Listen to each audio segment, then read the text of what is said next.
Florida CFO Blaise Ingoglia says he had nothing to do with law enforcement's visit to a man's home in Largo after that man had written a postcard to Ingoglia telling the CFO that he thought he lacked values. I'm News 6's Mike Valenti, your Orlando community correspondent, and we caught up with Ingoglia at an event in Orlando.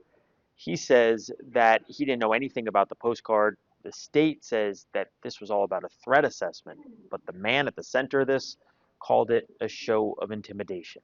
Well, we were told not to broach this topic, but a lot of people are talking about the visit to Largo by police officers, the individual who, according to his wife, wrote that you, sir, lack values.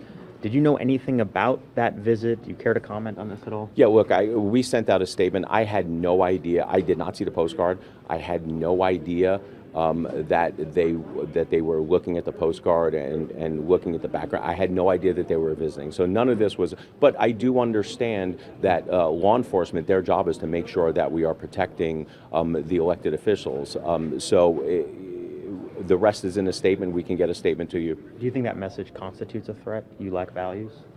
I didn't see it. I don't know what was on the card. I don't know. Values. Yeah, but I'm sure that's not the only thing. I don't know what prompted the investigation. But what I can tell you is I did not order the investigation. I had no idea the investigation was going on. That was our exchange with recently appointed state CFO Blaise Ingoglia, just hours after Florida Vietnam veteran James O'Gara spoke to WTSP in the wake of law enforcement showing up at his home. You know, there's some cops at the door, and he said, did you write a postcard? And he said, well, I've written a lot, you know, and he said, well, did you write this postcard? And held up his phone and showed me the postcard. And I said, yeah, I exercised my First Amendment rights. O'Gara says he's written thousands of messages to federal, local, and state lawmakers, including Florida CFO Blaise Ingoglia, this time telling Ingoglia, quote, you lack values. Largo police confirmed to O'Gara that the law enforcement officers at his door last week were with the Florida Department of Financial Services Criminal Investigation Division. The Department of Financial Services reports directly to CFO Ingoglia.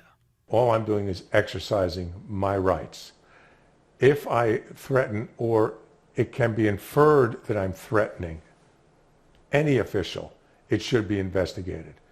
The communications director for Ingoglia did call the incident unfortunate, but stressed that the, quote, decision to conduct the threat assessment was made solely by law enforcement. I'm your Orlando community correspondent, Mike Valenti, News 6.